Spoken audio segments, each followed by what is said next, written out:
one with everything. Yeah, anyone with everything. You heard that?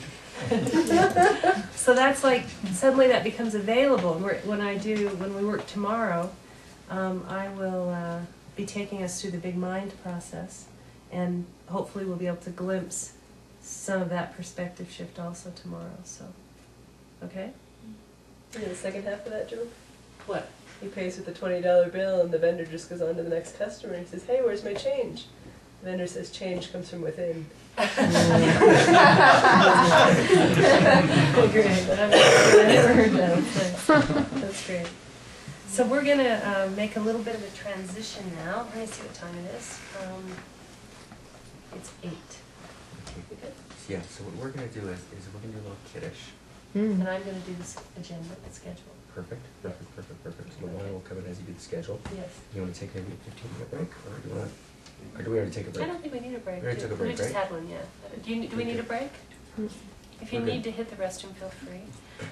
I just want to quickly cover the agenda, and then I'm going to give it to Mark, and I'm going to actually step out of this seat so you can teach. But just in terms of the format for the weekend, so we kind of have a sense of what's happening, we're going to begin at 9:30 on both Saturday and Sunday. We'll have a morning session. We're going to take lunch from 1 to 2:30 each day. Then we'll have an afternoon session that runs until 5:30. And on Saturday night, after dinner, we'll have another we're going to do some embodiment exercises in the evening after we're finished with dinner. That'll just be relaxing and nice, and you'll enjoy that. So Saturday there are 3 sessions, 9:30 to 1, lunch 1 to 2:30, 2:30 to 5:30, then we're going to go to dinner together, then come back and do this kind of evening. And on Sunday, the schedule is the same. We're starting at 9:30, but we're integrating some other people who come for the meditation group. Yeah, and there's some people that didn't make it tonight, but will be here tomorrow. That'll be here tomorrow. Okay, good to know. But they're going to stay with us the rest of the time? Yes. Okay. And so 9:30, and then again, 1:30 to 2:30, will be lunch, and then we'll end at 5:30 on Sunday. That's good with everyone? Everyone's good? Is that good with everybody? And then I just also want you to notice that we took some time to kind of focus on second person. Can you feel the difference in the room in terms of our communion? Just by the fact that we really kind of stayed in second person, we got to know people a little bit, we heard everybody's name, that all of a sudden that just changes the quality, the energetic quality. And I didn't really actually ask you about third, so we should do that before we break. What about third person, by the way? What was it like for you to witness, to see yourself, to experience yourself as a witness, not be involved in the interaction? Anybody feel relief? No, that was tough, actually. That was hard for you. Yeah. Yeah. What was hard about it? Do you want to go first? Well, setting aside the desire to participate Yeah, okay. was difficult. Fair enough. Yeah. Yeah. And stepping, for me, the same thing. I just wanted to be in the conversation, and then to step back and be aware that I was stepping back, and then I'd find myself back in. It was So you were moving between perspectives, actually, even though you were designated to be in this third person I couldn't role. hold it all the time. You couldn't hold it. You were shifting. Yeah. So how many of you actually felt really at ease in the third person? And do you want to say something about that, Tom? I felt more active because I had 3 people to kind of move my eyes through. When as I was listening to Eric and Pam, I tend to gravitate and stay with the eyes, and so I can't really move around, or else I feel like my attention starts to wander. So I try and focus there. But as I'm working with third person, I can move around where I can see where their hands are going. I can see where people's body language is going. So you have a bigger field of awareness available to you. Nice. The scene kind of blows out. Yeah, good. Good. Did you have your hand up something over here? Yeah, Jason. Well, I mean, I remember in a childhood I would just watch. I was very much a watcher, so it was just pretty natural to do that. But I also noticed like watching facial expressions and reactions to each other. It's great. That's kind of interesting that I wouldn't get from the second. Yeah, exactly. It changes this perspective shift changes your experience. That's one of the things we really want to pay attention to, is that your experience is literally changed by the fact that you're changing perspectives.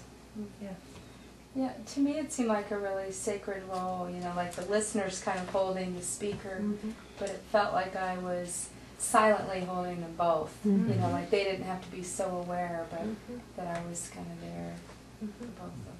And actually, sometimes I think that this witnessing is a very sacred role. For instance, we have friends who are doing retreats at Auschwitz, and they're called bearing witness retreats. And their only purpose is to come, and all they do is sit in zazen for a week and read the names of the people who died there. And by the fact of witnessing what happened, something is revealed or something is freed. Just by being seen. Did somebody else? I saw some other hands. In third person, anybody? Lots of times, women sometimes are a little bit habituated to second, right? We're very relational, and all the studies on communication, that men often in gender, what we might say, enculturation, that what men communicate to do is to establish competence and to demonstrate their ability in the world, in the third person, and that women communicate to establish rapport, and that's a very different goal in communication. When you communicate to give the other person the experience that you see them, that you hear them, that you like what they're wearing, it sounds like stereotypes, but it is. It's a very different goal. And sometimes I use the example of, I don't know how many, did you remember the movie from it? It's been quite a while ago, Apollo 13. Do you remember that? That was in a wild film, huh? These people are 200,000 miles from the Earth, and basically the whole NASA is organized around getting them back. And there wasn't, if you watch the movie, there was not room for one communication about I. There wasn't room for any communication about you. It was all about it.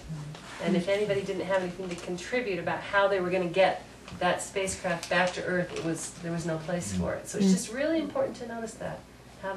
What's required in any one moment. As a facilitator, I often have the experience that, you could say it this way if you wanted to, but what's needed from me in the moment, what spirit requires of me in the moment, switches all the time. From a first person manifestation to a second person listening or facilitating, and lots of times like, oh, I have no business in this.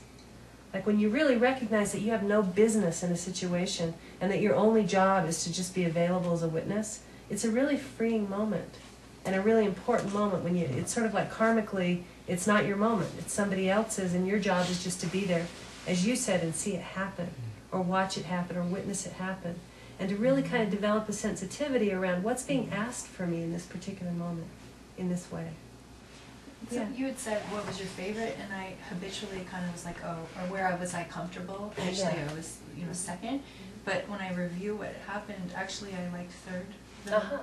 the most, because I did feel relieved. Like Yeah, I not wasn't responsible. trying to listen in the right way. I wasn't trying to share it in the right way, which is what comes up for me a lot. But I could just Yeah. observe and almost have intimacy with my own autonomy. Yeah, beautiful. Very good.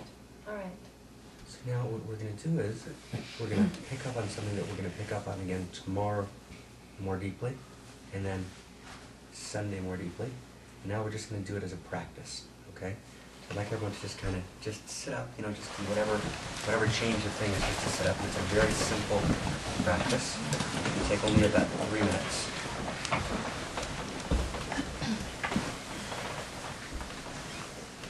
And I'm going to do it once, and then I'd like just go around and do it. If I make a mistake, just one person correct me, because I may make a mistake. I'm just going to say the name of the person. And as we say the name of the person, right, I want to ask the person to actually, whose name we're saying, to shut their eyes, so they don't have to actually receive everyone looking at them, because everyone's going to kind of look at them and just receive them. The names are just going to all show up in the room. And after we've done that once, then we'll just start any place in the room, and we'll just say their name. But just wait after you say your name to give people a chance to actually receive your name, and then go on to the next person. Okay? Just names. I got a little confused. Okay, so I'll say it again. I'll say it again. I'm just going to say a name. As I say a name, I'm just going to stop between each name, just so we can just receive the name. So we're just listening to the name. Right, and then after I say it, then we're going to do it each person. We're just going to listen to the name. That's all we're going to do. But we're going to just take enough time in between each name, we can actually receive each name. Does each person say their name? I'm going to first go around and say it, and then we'll do it a second time, and each person will say it. Gotcha. Good? Okay.